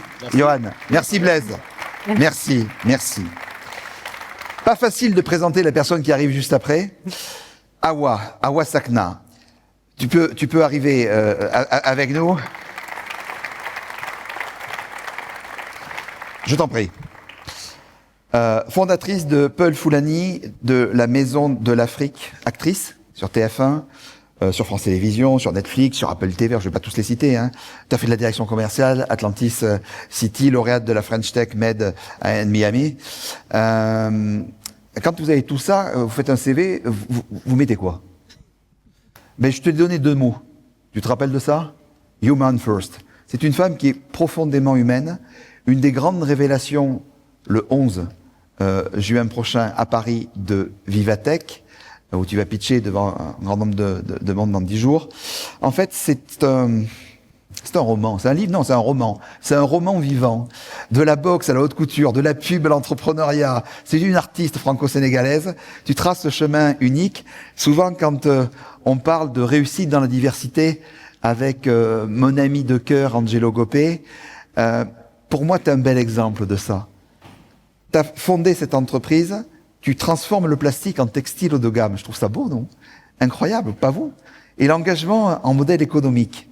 Tu es une militante comme on les aime. C'est-à-dire, on rajoute un mot derrière militant, humaniste. Tu es la voix des femmes et des diasporas. Tu incarnes un leadership puissant, libre et surtout visionnaire. Et oui, moi, Patrick, en fait, on peut dire que Awa transforme tout ce qu'elle touche. Elle transforme le plastique en textile. Elle transforme les épreuves en puissance. Et elle transforme l'engagement en économie. Et je pense qu'Awa, tu ne suis aucune voie, tu en ouvres. Tu cherches pas la lumière, tu éclaires. Et ça change tout. Ah ouais, c'est ça. C'est une battante. C'est une battante à un cœur immense. Elle a un cœur, elle me dit, tu me demandes un truc, ce sera toujours oui. Et c'est vrai. Je le vois tous les jours que Dieu fait. Tu transformes chaque combat en ce que j'appelle la beauté, en beauté humaine. Chaque rêve en impact. Tu tisses ce monde qu'on aime. L'audace, la transmission, ça devient, j'allais presque dire, c'est matière première. Mesdames et messieurs, Awa Sakna.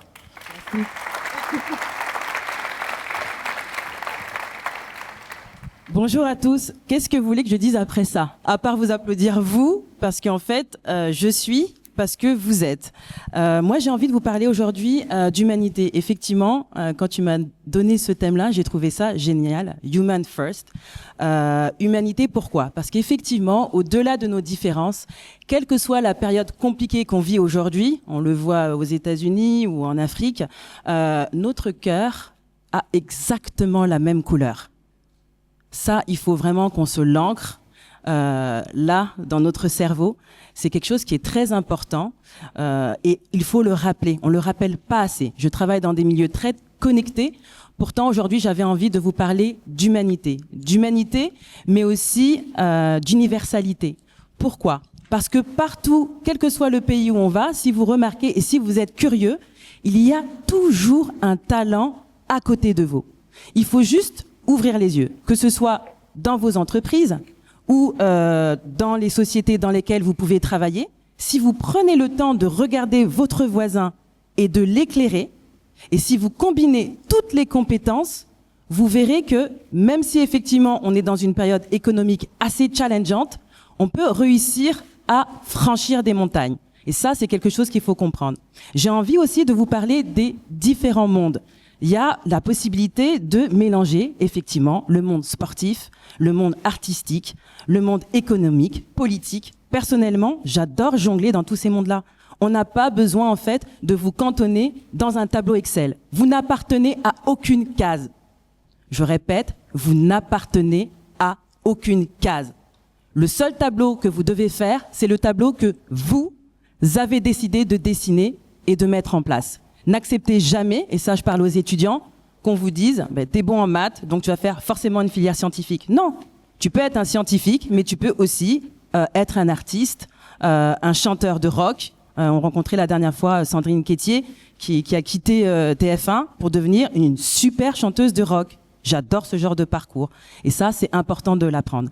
Et l'autre chose que je voudrais vous dire aussi, c'est que dans un monde comme ça, qui est assez chaotique, mais aussi sur lequel on peut avoir pas mal d'opportunités, parce que dans tous les chaos, il y a des opportunités, votre plus grande force, ça sera l'adaptabilité. À chaque fois que vous serez en mouvement, vous allez créer quelque chose de nouveau, que ce soit dans vos entreprises, dans votre sport. On parle souvent de ça en sport, justement. Quand vous arrivez à marquer des buts, c'est quoi? C'est toujours quand vous êtes en mouvement. Vous avez en fait vos différents coéquipiers qui se positionnent. L'ailier, il est tout seul. L'arrière, hop, vous regardez. Le pivot, il est dispo. Il se faufile, il prend sa place, il tire au but. Donc ça, il faut vraiment qu'on le garde en tête. À chaque fois que vous arrivez à être en mouvement, tout en ayant les pieds sur terre, vous arriverez à chaque fois à créer des choses extraordinaires parce que vous êtes capable. L'autre chose que je voulais vous parler, c'est effectivement la naissance.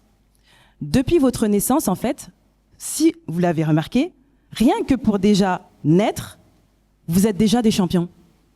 Imaginez tout le parcours que vous avez vécu déjà pour déjà juste naître, c'est déjà quelque chose. Ensuite, pour exister dans le monde dans lequel on est sans être isolé de son côté, c'est déjà en fait une très très belle réussite. Et moi, mon ADN, quand j'ai fondé Paul Fulani, qui est né d'un drame, qui est né en fait du décès de Katusha, qui était la muse de Paul Fulani, qui était l'égérie de Yves Saint Laurent, qui était le premier top modèle noir à se faire reconnaître partout dans le monde.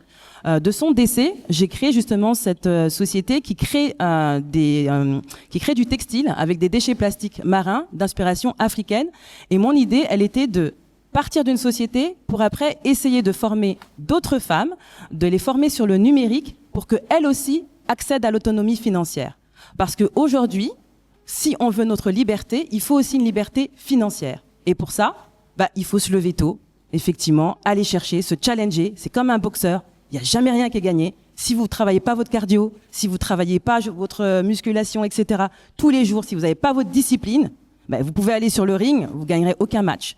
Par contre, si vous êtes prêt déjà, vous préparez déjà votre mindset avant même d'arriver, vous préparez la façon dont vous mangez, vous faites attention à votre quotidien, vous avez cette discipline-là, quand vous arrivez, même si vous ne gagnez pas le match le jour même, en vérité, ici et là, vous l'avez déjà gagné. Donc moi, ce que j'ai envie de vous dire aujourd'hui, c'est de croire en vous, que vous soyez entrepreneur, artiste, acteur, élu. Parce que souvent, on tape sur les politiques, mais politique, c'est aussi être au service de la cité. Il y a aussi des gens qui font leur métier avec humilité, classe et qui se battent pour avoir des droits pour nous.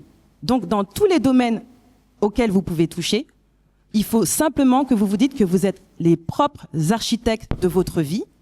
Croyez en vous, et je dis toujours Ubuntu, on est plus fort en tribu. Donc, je vous demande aujourd'hui de vous lever, tout de suite, levez-vous.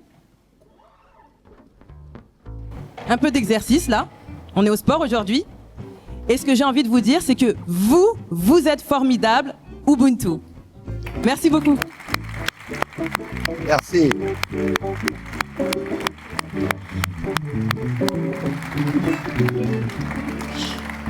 Une belle personne, Awa. Autre très belle personne, je vous demande d'accueillir Jacques-Olivier Abitboul, Chairman and CEO de GIGIA Group. Quelle histoire, Jacques-Olivier Abitboul, président de GIGIA, leader européen de l'équipement et de la décoration. En fait, tu as transformé une petite entreprise familiale, celle de ton papa, en un empire de 2400 collaborateurs, de 1,2 milliard d'euros de chiffre d'affaires. De la logistique, en fait, aux achats, tu as su allier l'audace, la passion, l'éthique, pour conquérir, mesdames et messieurs, 7000 points de vente à travers des marques que vous avez chez vous, Atmosphera, Hesperide et plein d'autres.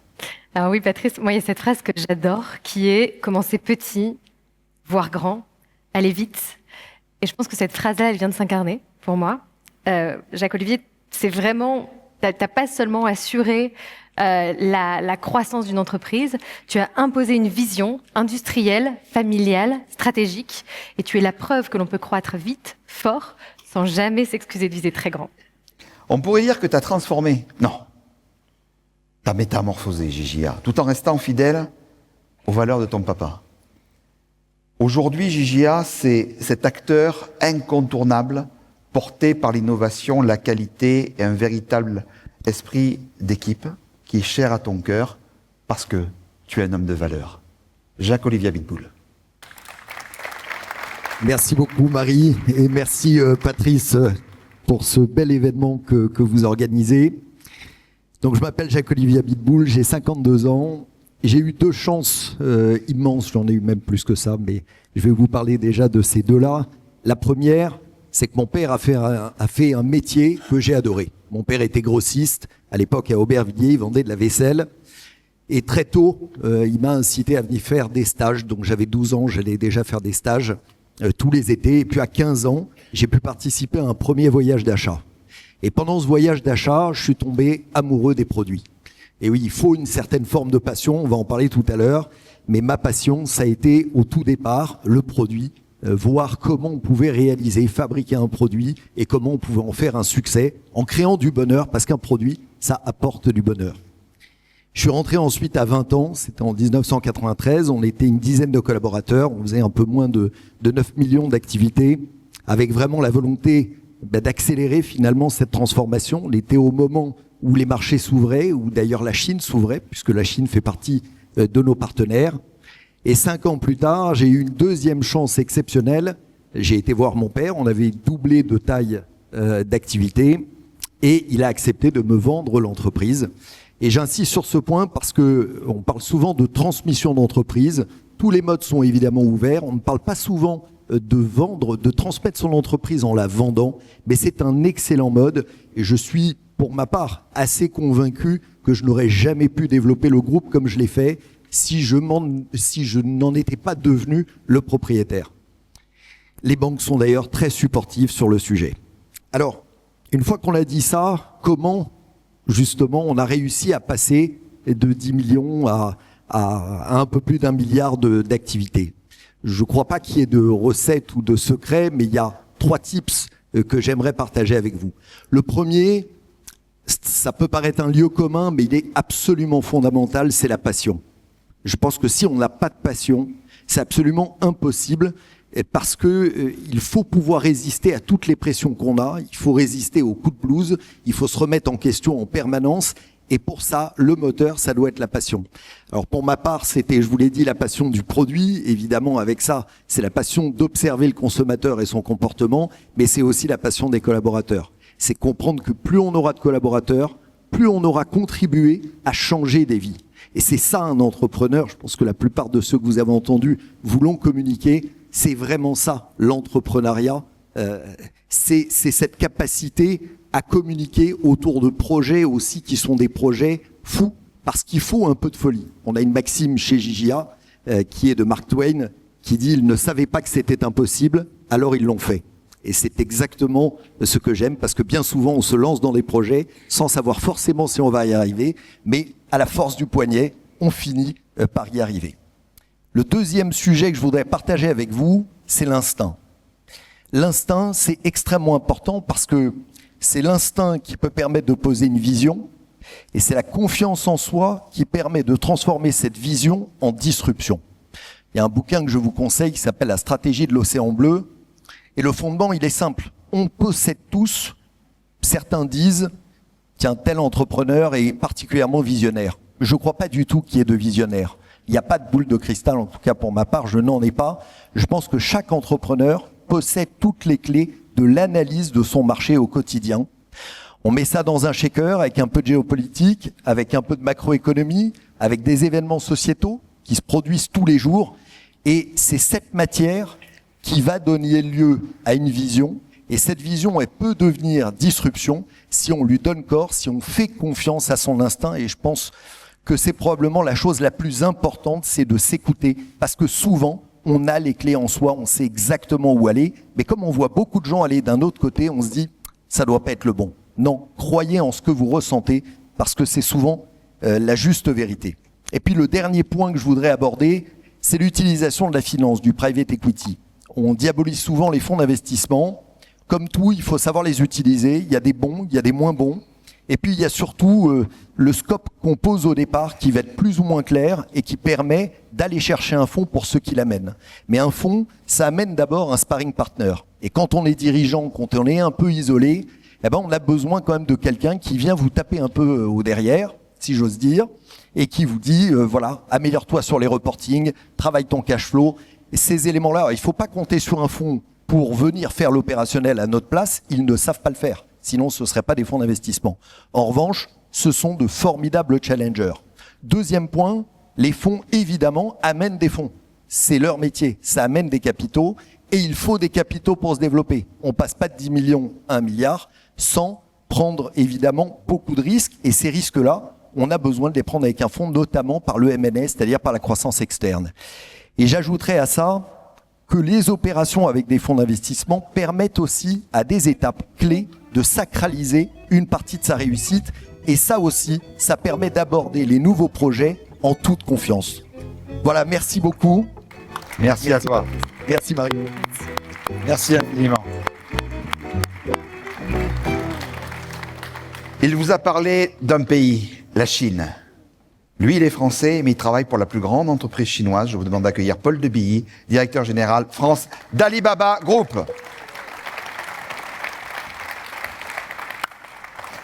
Paul, tu incarnes la vision, l'impact. Avec toi, la conviction est un moteur de confiance. Ça simplifie tout. Passion, persévérance, famille. 1, 2, 3, ça fait 3 piliers. Dans un monde où l'innovation, on le sait toutes et tous, est clé, tu mènes Alibaba à l'avant-garde du commerce global. Et oui, Patrice, Paul, tu ne parles pas d'opportunités, toi, tu les crées. Tu connectes l'excellence locale à la demande mondiale avec une précision qui est chirurgicale. Et clairement, Paul capte la valeur là où elle se joue, c'est-à-dire dans l'accès au marché, dans le passage à l'échelle. Son terrain de jeu, c'est le monde, et sa méthode, c'est l'impact du digital. Si on parle d'incarnation, on pourrait dire passion, vision. Tu places l'impact au cœur de ton travail, la famille, l'amitié au centre de ta vie. Avec toi, chaque défi devient une opportunité de transformer le monde. Mesdames et messieurs, Paul de Billy. Bonjour à tous. Merci Patrice, c'est très flatteur, beaucoup trop flatteur. Avant de commencer, je voudrais qu'on remercie tous les gens qui sont derrière les caméras, qui ont organisé cet événement. Patrice, Marie, applaudissements pour tout le monde s'il vous plaît. Merci beaucoup. Merci. Je vais vous raconter un peu mon expérience de moi, ce que j'ai vécu chez Alibaba. Je connaissais pas la Chine, je connaissais pas ce type d'entreprise. Et je vais commencer par vous raconter mon premier voyage en Chine, ce que j'ai découvert et ce qui peut nous inspirer ici aujourd'hui à Aix. Mon premier voyage, moi ça fait 6 ans que je suis chez Alibaba, c'était un voyage d'intégration, il y a 7 ans, pardon.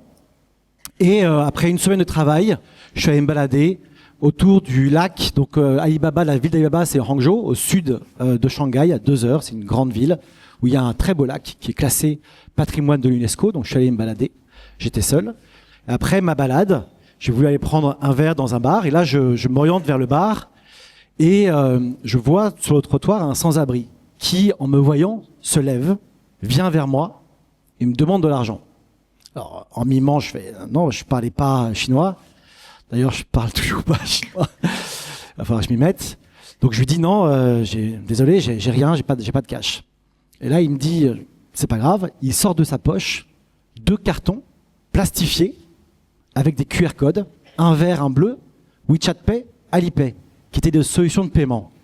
C'était il y a 7 ans. Nous, on a découvert en France le QR code il y a 3-4 ans pendant le Covid. C'est là où j'ai compris que la technologie, c'était une question de mentalité.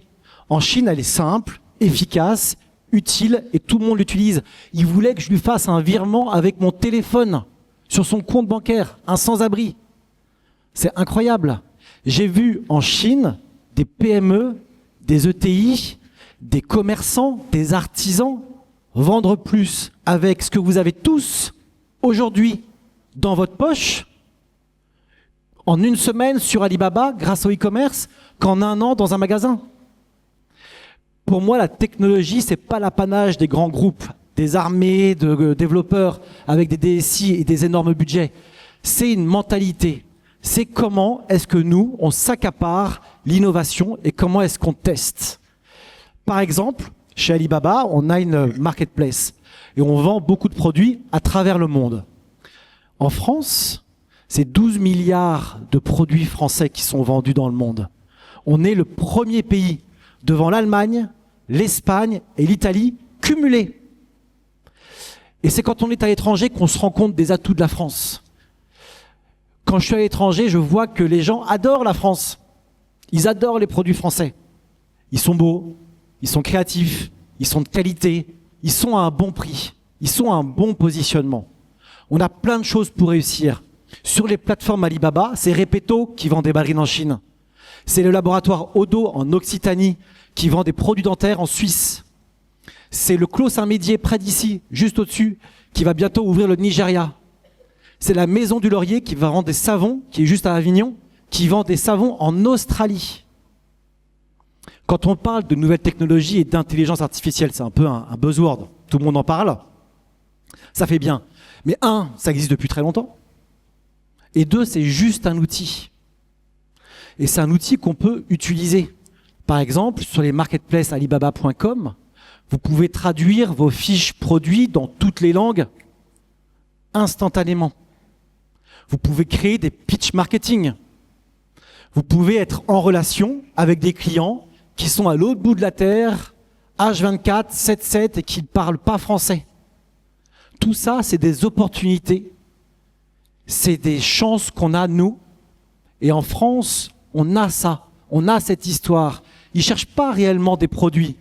Ils cherchent de l'histoire. Avec un téléphone, une connexion Internet, une vidéo, on peut ouvrir des nouveaux marchés. Et moi, aujourd'hui, ce que j'ai envie de vous dire, pour faire un peu écho à l'autre côté de l'Atlantique, c'est que ici, c'est pas drill, drill, drill, c'est oser, oser, oser. Oser utiliser des nouvelles technologies, oser utiliser l'IA et oser exporter. Merci beaucoup, merci à tous. Merci Paul.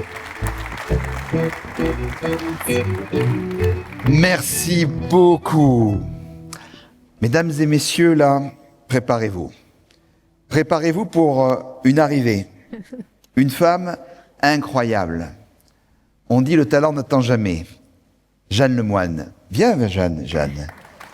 Cofondatrice et dirigeante du groupe Lemoine, présidente du club des ETI de Normandie et vice-présidente de la FEF.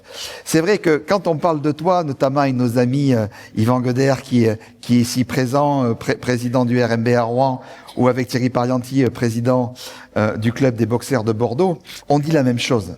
En fait, Tu es une briseuse de barrières. Tu ouvres des champs sur tous les tout est possible. Tu es une dirigeante très audacieuse, avec un modèle d'action, de respect, de confiance, d'authenticité. Et puis je suis obligé de penser à toi tout le temps. Quand au Canada, je change les couches de ma petite fille, j'ai du peau douce et je dis c'est toi. Mais si, c'est vrai. Tu crées, tu inspires. Oui. T'as ce côté authentique et vrai. Et t'aimes profondément les gens. En fait, tu crées, tu inspires le côté humaniste, le côté... Ces mots-là résonnent dans ta tête, résonnent dans ton cœur. T'aimes les gens dans tes équipes et ils te le rendent bien. C'est un choix de vie. Une femme engagée, hors du commun, j'ai envie de dire. Et Jeanne, vous êtes une dirigeante qui prouve que l'on peut produire en France, à grande échelle, sans jamais renoncer ni à l'agilité, ni à l'impact. Jeanne pilote un groupe industriel qui transforme le coton en valeur ajoutée et les territoires en moteur d'innovation. Et en même temps, Jeanne, elle accompagne les gens. Je t'ai fait rencontrer une personne avec Yvan, qui est le président de Glace Express, qui est aussi avec nous, Samuel Brigantino, de votre région. Et il me dit, elle m'inspire. Oui, tu brilles par cet engagement, ton humanité. Tu casses les codes, je l'ai dit, tu ouvres ces portes, tu catapultes, t'incarnes ce respect, t'incarnes cette confiance et cette authenticité. En fait, t'agis, t'inspires, c'est des leçons de vie, d'élégance, de passion, il suffit de te voir. J'ai essayé de détecter le secret, c'est toujours être là pour ce que tu aimes. Une femme à l'âme d'or qui a et qui va droit au cœur. Voilà, c'est difficile de parler après ça. D'abord, déjà, avant qu'on commence, je voudrais te remercier, Patrice, ainsi que Marie, vous formez un super duo, pour cette création des forces vives du territoire. C'est pas la première fois que nous travaillons ensemble dans les forces vives du territoire, c'est la 3e fois. C'est vraiment un moment inédit dans chaque territoire et où on met en valeur les talents de ces territoires. Donc c'est absolument extraordinaire et tu as choisi de présenter sur les réseaux cet événement avec une très belle chanson de Grand Corps Malade et c'est ce que j'ai entendu ce soir, c'est ça, c'est l'espoir se promet, et on a besoin d'espoir en ce moment, si le courage se transmet, si l'élan se transmet. Et là, c'est le cas. C'est ce soir, tu es avec Marie, avec tous les orateurs qui ont parlé, qui vont parler. Si vous êtes des transmetteurs d'élan, et ce sont dont on a besoin dans notre société à l'heure actuelle, parce que là, on est un peu au point mort. Voilà. Et qu'on va justement tous bouger. Merci. Alors justement, je dirais que cette phrase de Grand Corps Malade, l'espoir se promet quand l'élan se transmet, ça traduit, ça résume ce qu'est le collectif humain dans une entreprise et ce qu'est aussi le collectif des entrepreneurs dans un club comme le club ETI Normandie. Alors oui, de l'élan, il en a fallu. Pour, je vous dirai pas mon âge, pour être cofondatrice d'une petite PME en 1978 et en faire une belle ETI industrielle qui aujourd'hui est leader européen et second mondial. Alors en effet, les cotons-tiges, les disques à démaquiller, etc. Un produit à base de coton.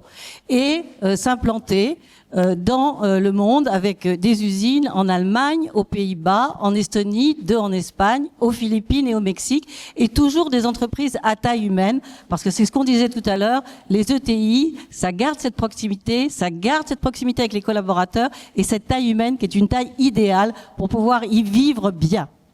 Il en a fallu en effet de l'élan pour surmonter à la fois les difficultés industrielles, commerciales, réglementaires et culturelles aussi, parce que quand vous installez dans un autre pays, il faut savoir franchir ces barrières et les franchir de manière à ce que vous soyez adopté par en effet le pays dans lequel vous êtes pour le marché local.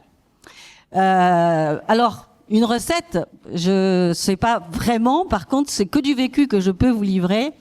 Du vécu, c'est des tonnes de conviction et de passion, des kilos d'audace, de courage, de capacité à croire en ses projets et en ses valeurs, du goût de l'aventure, des défis, de l'aventure humaine, parce qu'on réussit pas seul, on réussit toujours qu'avec une équipe. Donc, savoir en effet prendre des risques sur sa tête, c'est ce qu'on disait tout à l'heure, et le doute, je suis d'accord, mais jamais renoncer même quand l'adversité s'acharne. Alors, je pourrais vous citer quelques exemples de vécu de l'entreprise. Un incendie en 2010 qui détruit pratiquement l'ensemble du parc industriel en France. On a arrêté complètement et il a fallu 4 ans sans jamais renoncer et en ne doutant pas de l'avenir, parce que nos collaborateurs attendaient cela de nous, en ne doutant pas de l'avenir, on a mis 4 ans à retrouver le niveau de production et de productivité d'avant incendie.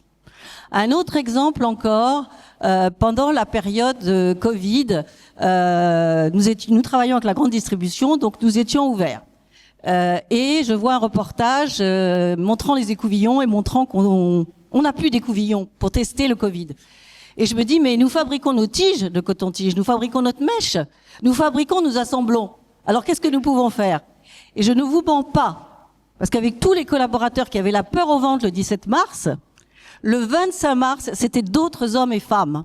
C'était des gens engagés qui se disaient, mais on se bat pour notre pays parce que en 8 jours, on a réussi à fabriquer des écouvillons et 3 semaines plus tard, à lever les montagnes des barrières administratives, réglementaires et sanitaires pour pouvoir les livrer aux services de santé de l'armée, aux hôpitaux, aux laboratoires. Donc tout ça, c'est pareil, c'est la réussite d'un collectif humain et d'un enthousiasme de collaborateurs engagés dans leur aventure humaine de l'entreprise. Encore un autre exemple, c'est pendant le pareil Covid, les masques, on en manquait en France. On se décide de prendre non pas une machine chinoise, mais une machine européenne, un prototype, jamais utilisé par personne. Après des semaines de mise au point très très laborieuses, on réussit à produire ces masques. Et vous savez comment on les produit? Avec 100% de composants français qu'on a réussi à trouver en France. Donc en France, c'est possible, c'est ce qu'il faut se dire. Et on les a trouvés en France, et c'était la première fois qu'en France, on fabriquait des masques 100% français.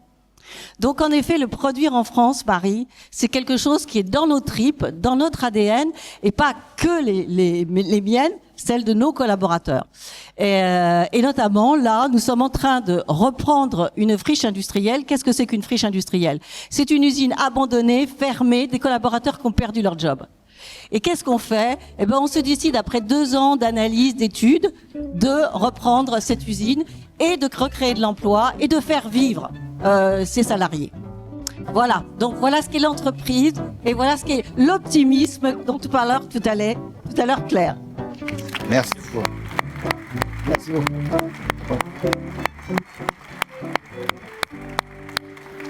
Nouvel invité, il nous vient tout droit de New York. Il était encore hier à un grand conseil. Je vous demande d'accueillir Monsieur Angelo Gopé, directeur général de Live Nation. Bonjour. Ça fait très très grand artiste quand tu dis ça, mais... Tu es un grand artiste, surtout tu es un acteur incontournable. Ce que je veux dire est unique dans le paysage culturel français, européen et mondial. Tu es à ce jour le seul dirigeant de l'industrie musicale issu de quelque chose qui t'est cher, comme moi, comme à Marie, qui s'appelle la diversité. Autodidacte, ta passion pour la musique, ton appétit pour la nouveauté, l'innovation et les talents, découvrir des talents, ça pavé ta route, ça pave ton cœur en permanence. Je vais vous donner des noms.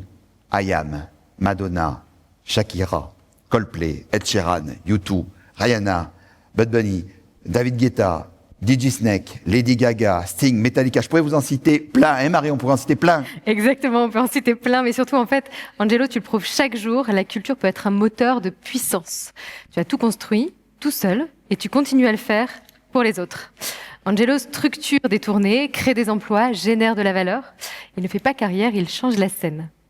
En fait, c'est un insatiable visionnaire. Tu préfères avoir des idées d'avance que de contempler les nombreux succès qui sont les tiens. J'ai envie de te dire, mon ami, mon frérot Angelo, tu es pour moi un véritable symbole d'une amitié unique, d'une amitié inaltérable. Tu sais d'où tu viens. L'éducation, on en parlait au début, elle est clé pour servir l'avenir. Et tu le dis, la transmission est fondamentale pour l'avenir de ton métier. Et il est temps aujourd'hui que les représentants de la culture française reflètent la richesse de notre société. Il y a 2 mots qui brillent. Bravo, Angelo.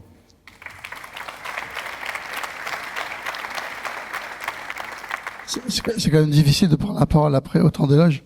Il faut savoir que Patrice m'a dit, il faut que tu parles le 30 mai, il y a quelques mois, mais je partais à New York, je m'en souvenais pas.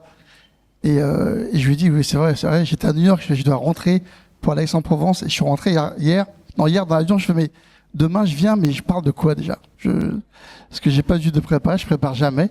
Et il m'a dit, mais viens, tu fais comme d'habitude. Et le comme d'habitude, c'est vraiment l'improvisation, parce que moi, j'ai un parcours vraiment qui est atypique, comme l'a dit Patrice. Au départ, je suis à Bac-1, qui vient des quartiers de Saint-Ouen, et rien me prédisposait à être ce que je suis aujourd'hui. Et ce qui est le plus important, et ce qui nous regroupe tout, je pense, avec les entrepreneurs qui sont là ce soir, c'est vraiment la passion. La passion de notre métier, la passion des autres, partager, découvrir, aider. Je pense que c'est ce qui est essentiel. Et ce qui est intéressant de savoir que je parle de ça aujourd'hui, c'est qu'on est à Aix et que dans un mois, presque un mois, il y a le concert de IAM au Vélodrome. Moi, ça fait 30 ans que je travaille avec IAM. J'ai organisé un concert à l'époque et j'étais sur un quai de métro. Il y a un gars qui vient me voir qui fait, écoute, il paraît que tu organises des concerts. Nous, on a un petit groupe. Faut que tu écoutes ma cassette 1. Pour ceux qui savent pas, c'est à l'époque une cassette, c'est quelque chose dans lequel on écoute. Mais ça va venir, vous allez voir. Et il me donne sa cassette, je vais à mon concert, je l'organise, je rentre chez moi. Une semaine passe, je dis, il y a un gars qui m'a donné une cassette, faut que j'écoute. J'écoute la cassette et je me dis, mais incroyable, je sais pas du tout sur ce groupe. Je rappelle le gars à l'époque, les téléphones ils tournaient, donc il fallait tourner 04, 6. Et je lui dis, écoute, je veux bien qu'on travaille ensemble parce que ce que vous faites, c'est assez extraordinaire. Je descends à Marseille, ce groupe c'est IAM et on travaille ensemble depuis 30 ans. Et c'est important de se dire parce que ce soit de l'amitié, que ce soit dans de l'amour, que ce soit dans le travail, je pense que c'est important de rester fidèle aux personnes. Moi, j'étais fidèle à Patrice quand il m'a appelé parce qu'on a traversé ensemble des moments de doute pendant le Covid où on a été la seule activité qui a été la première touchée, c'est-à-dire qu'on a été les premiers à arrêter en mars 2020, on a été les derniers à reprendre en mars 2022. Et pendant 2 ans, on a travaillé un peu avec la BPI au travers de la France. Je me suis rendu compte que on avait un pays qui était rempli d'entrepreneurs, rempli de richesses, rempli de gens qui étaient volontaires. Et je me suis dit, sortir du Covid, je fais une chose qui est vraiment très importante, c'est de me dire que on va réussir. La réussite, elle ne se fera qu'ensemble. Pas que moi dans la culture, moi avec d'autres entrepreneurs, moi avec d'autres domaines, moi avec d'autres personnes, parce que c'est comme ça se fait. Et c'est ce qu'on a fait pendant 2 ans avec Patrice, et de me dire que la musique aujourd'hui, on va tisser des passerelles vers des entrepreneurs qui sont pas forcément dans le domaine culturel, mais avec qui on a des mêmes visions. Donc Patrice a organisé des rendez-vous. Un des premiers rendez-vous que j'ai eu, c'était avec Jacques Olivier il y a pas longtemps. Et on s'est rendu compte que on avait la même vision, qu'on avait la même envie, et pourtant c'est pas du tout le même métier. Et du coup, on travaille ensemble. Et il est important de travailler ensemble parce que je pense que on n'arrivera pas demain à s'en sortir si on fait pas appel aux autres. On n'est pas fort. On est visionnaire peut-être, on est entrepreneur, mais je pense que la réussite, c'est vraiment avec tout le monde. Et Patrice parlait de transmission, parce que moi je me rends compte que dans le domaine culturel, la transmission, elle n'existe pas. Le métier qu'on fait, c'est un métier qui est fou, de se dire aujourd'hui, comment savoir si un artiste va marcher ou pas. Ce matin, je parlais avec quelqu'un qui me disait, mais tu travailles avec DJ Snake depuis des années, comment as-tu fait? Et je me suis fait, bon, on a fait une Cigale, on a fait l'Olympia, puis après on a fait un Zénith, et après on a fait un Accor Arena, et on a fait la Défense Arena, on a fait le Parc des Princes, et après on a décidé de faire le Stade de France. C'était fou de se dire DJ Snake au Stade de France parce que c'est un artiste français, est-ce que ça va remplir ou pas? On a rempli en 2 minutes. Et je me rappelle, il était dans l'avion, il savait pas qu'on était complet, on était en panique, et c'est un moment qui était extraordinaire. Et d'arriver aujourd'hui à accompagner des artistes dans leur carrière, dans leur volonté, dans leur vision, c'est notre rôle. Et pour pouvoir se permettre de le continuer, il faut qu'on arrive à transmettre parce qu'on a besoin aujourd'hui de compétences dans un métier qui peut paraître un peu bling, mais qui est un vrai métier de cœur parce que il y a des femmes, il y a des hommes qui travaillent, qui ont des compétences, et il faut qu'on arrive à agréger ces compétences. Donc nous, par exemple, on a monté pour la rentrée du mois de septembre, une formation pour des jeunes issus des quartiers défavorisés ruraux pour les aider à apprendre à être technicien de plateau, à être road, et après être régisseur et devenir demain peut-être à la tête des grands spectacles. Et c'est quelque chose qui nous coûte, mais c'est important d'investir dans l'avenir parce que la technologie c'est extraordinaire, l'IA c'est bien, ChatGPT c'est extraordinaire, mais je pense que fondamentalement l'humain est encore plus important que tout, et c'est ce qu'il faut garder vraiment en tête, et l'humain, et l'amitié qui me lie à Patrice, et vous ne savez pas, c'est l'homme au monde qui a le point GPS le plus avancé. Ça faut le savoir parce que c'est droit réservé et faut vraiment le garder. Ce qu'il a fait aujourd'hui, c'est un peu ce que nous on doit faire tous ensemble au quotidien, c'est se rassembler autour d'une cause, autour d'une thématique, avancer ensemble parce que la réussite de demain, elle se fera pas les uns sans les autres.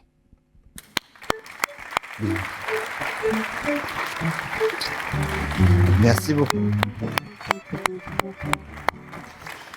Dernier invité, non des moindres, je vous demande d'accueillir une entreprise, un président qu'on voit partout dans le monde, Thomas de Richebourg, président du groupe de Richebourg.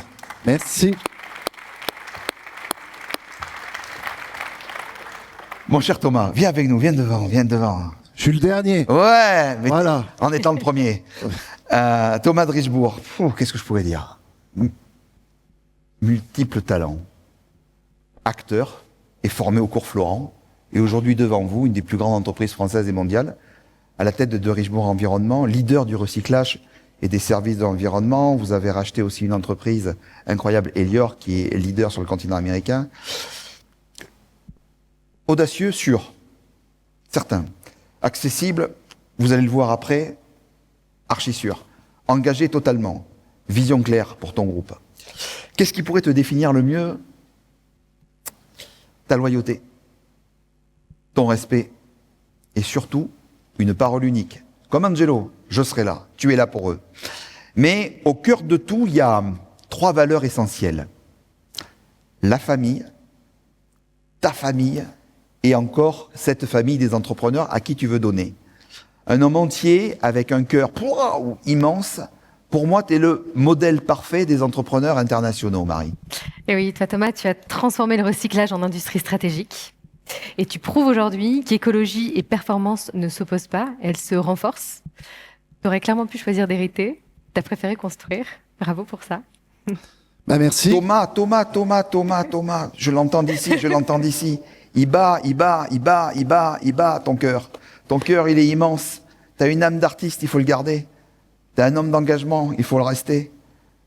Acteur un jour, entrepreneur, je pense toujours. Tu mets cette énergie, tu mets cette simplicité, cette loyauté, cette amitié, et surtout une parole qui vaut de l'or. Mesdames et messieurs, Thomas de Richebourg. Eh ben merci Patrice, merci Marie, et puis merci aussi à vous tous et à vous toutes d'être là aujourd'hui dans ce week-end prolongé. D'être venu, c'est quelque chose qui est très plaisant pour nous, tous les top speakers, et évidemment les forces vives du territoire, puisque nous, le groupe de Richebourg, on est très présent dans tous les territoires, et notamment ici dans ce territoire-là, on a plus de 15 000 personnes qui travaillent pour le groupe de Richebourg. Alors moi aujourd'hui, je vais vous parler d'entrepreneuriat, de famille, et puis c'est toujours bien aussi de savoir d'où on vient, ce qu'on a fait. Et c'est un parcours, un témoignage. Je vais vous parler de ma famille et de la création du groupe. Et puis après, un peu de moi dans tout ça. Et comment j'ai évolué dans tout ça. Moi, le groupe de Richebourg, il est né il y a 70 ans par mon grand-père, Guy de Richebourg. Mon grand-père, lui, il a été abandonné par son père. Il a été élevé par sa grand-mère. Et il avait rien. Il n'avait pas fait d'études. Il était à Saint-Ouen, dans les puces de Saint-Ouen. Et il se cherchait. Mais surtout, ce qu'il voulait faire, c'était réussir sa vie. Alors, comment on réussit sa vie quand on n'est rien, quand on n'a rien, quand on n'a pas de réseau et quand on n'a pas d'argent? Il est tombé amoureux de ma grand-mère qui était couturière et qui faisait des ourlets de pantalons dans un atelier de couture. Il lui a pris son argent pour acheter un premier camion, une petite estafette, et avec cette petite estafette, il allait collecter chez les bourgeois, comme il disait, les vieux lits en ferraille dans les caves, et il allait revendre toutes ces matières pour gagner quelques sous. Et puis après, il a fait ça pendant un certain temps dans les puces de Saint-Ouen, Astin, dans cette région parisienne, et puis après, il y a eu mon père. Mon père qui est arrivé, pareil, qui a fait un début d'études assez chaotique et qui s'est arrêté très vite, à l'âge de certificat d'études en poche, ça doit être l'équivalent du BEPC à l'heure actuelle. Et mon père, il a décidé de travailler avec son père, mon grand-père. Et il a fait aussi du débarras de cave avec une lampe frontale. Et sauf que mon père, il a eu la vision de ce métier. À l'époque, dans ces années-là, les années 60-70, tout le monde s'en fichait des déchets. Tout le monde se fichait de l'environnement. C'était pas quelque chose qu'on voulait voir. Mon grand-père, il était un ferraillou, un petit gars des quartiers. Et mon père aussi, il était un ferraillou. La seule chose après, c'est que mon père, il a eu cette vision de construire et de bâtir. Et il a construit un énorme groupe aujourd'hui. Et quand je regarde le passé, et moi avec mon frère, la plus belle de nos réussites, c'est d'avoir vu mon grand-père et mon père pauvres au début. De commencer tout ça. Et aujourd'hui, le groupe que nous sommes, ce groupe immense. Moi, j'aimais profondément mon grand-père, tout comme j'aime mon père et mon frère. Et ce groupe immense qu'il est aujourd'hui, c'est eux qui l'ont bâti. La rage de vouloir construire, la rage de vouloir s'en sortir. Et ça, c'est quelque chose et des valeurs très fortes qui sont ancrées au plus profond de moi, tout comme dans mon frère. Et évidemment, après, on est arrivé. Aujourd'hui, le groupe de Richebourg, c'est 147 000 personnes, 10 milliards d'euros de chiffre d'affaires répartis sur 13 pays. Et tout ça est parti de cette petite estafette de mon grand-père Guy de Richebourg. Et après, moi, dans tout ça, quand je suis sorti de mon bac littéraire, il a fallu que je choisisse ce que j'allais faire. Évidemment, j'aimais profondément ma famille, et je voyais mon père et mon grand-père, là, au bout du chemin, qui m'attendaient. Et je pense qu'ils m'attendaient vraiment dans l'entreprise. Et moi, j'ai pas voulu y aller tout de suite parce que mon grand-père et mon père étaient pour mon grand-père et mon père sont des gens extrêmement charismatiques, avec un management très à l'ancienne. Et moi, j'avais 18 ans. Et à 18 ans, je me suis dit, si je rentre maintenant dans le groupe, je vais me faire broyer, je vais être un exécutant. Et j'ai pas eu envie de le faire. J'aimais trop ma famille pour m'engueuler avec eux et pour peut-être quitter le groupe. Alors j'ai choisi un tout autre métier, comme tu le disais, Patrice. J'étais passionné par l'art, j'étais passionné par la littérature. Donc je suis rentré au cours Florent. J'ai eu la chance d'avoir Francis Huster. Peut-être que les anciens connaissent ici, moins les jeunes. Et puis après, j'ai travaillé dans ce métier. J'étais intermittent pendant 8 ans. J'étais à la Comédie Française aussi pendant plusieurs années. Et j'ai aimé profondément ce métier. Et ce métier m'a beaucoup apporté sur moi. Il m'a permis de me connaître. Il m'a permis de savoir qui j'étais. Et surtout, il m'a permis de me faire confiance et d'avoir confiance. Et je crois que l'entrepreneuriat, et ce qui nous réunit tous aujourd'hui et tous les témoignages qu'on a pu avoir aujourd'hui, c'est la volonté de vouloir bâtir, la volonté de vouloir entreprendre, de vouloir construire. Peu importe d'où on vient, peu importe qui nous sommes, peu importe des qualités, des défauts que nous avons, c'est de travailler, de travailler et de travailler. Et surtout de savoir s'entourer. Moi, comme je dis toujours, je suis pas le meilleur. Ça, c'est vrai. Mais par contre, je sais remarquablement m'entourer et même des gens meilleurs que moi. Et c'est ça qui me plaît. Moi, je suis un grand chef d'orchestre. Je suis un grand humaniste avec tout le monde. J'aime profondément mes collaborateurs. J'aime profondément mes salariés. J'ai un immense respect pour eux. Vraiment. Comme tous, j'ai un immense respect pour ma famille. Et on réussit ensemble. Moi, je réussis pas tout seul. Aujourd'hui, le groupe et les chiffres dont je vous parle, ils sont faits par tous les collaborateurs, par le collectif.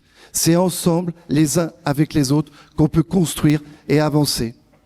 Alors vraiment, aujourd'hui, moi, c'est surtout ma famille et puis vous tous, aujourd'hui, les parcours que vous avez, je suis très honoré et très fier d'avoir été présent et osé. Et n'ayez pas peur, ayez confiance. Merci beaucoup.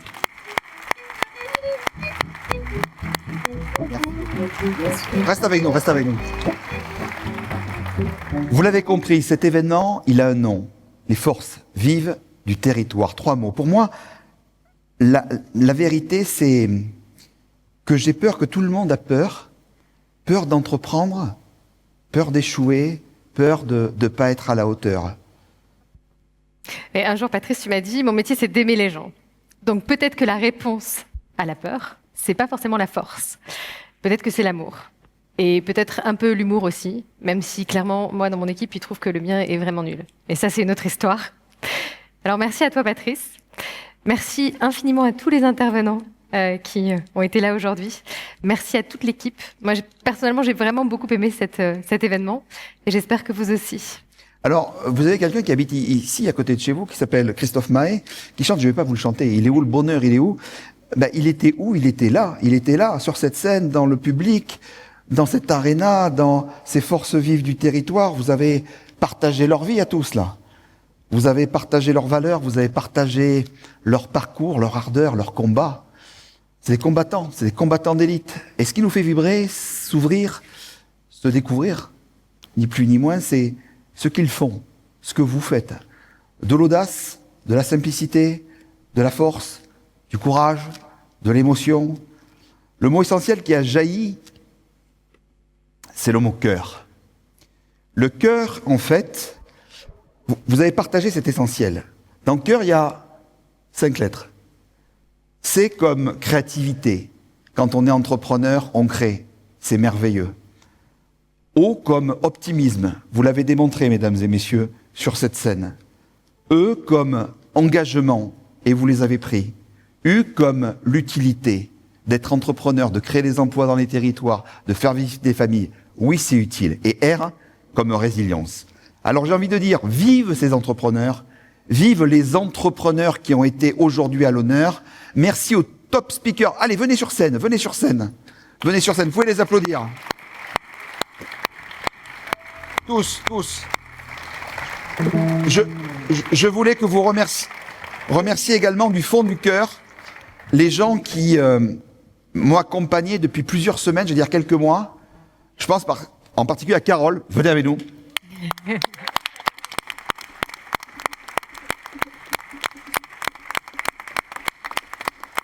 Plaisir et honneur de vous avoir eu avec moi. Merci également à Macéo, Florent, tu parlais tout à l'heure des gens qui sont là, toutes les équipes techniques, les films du grand large.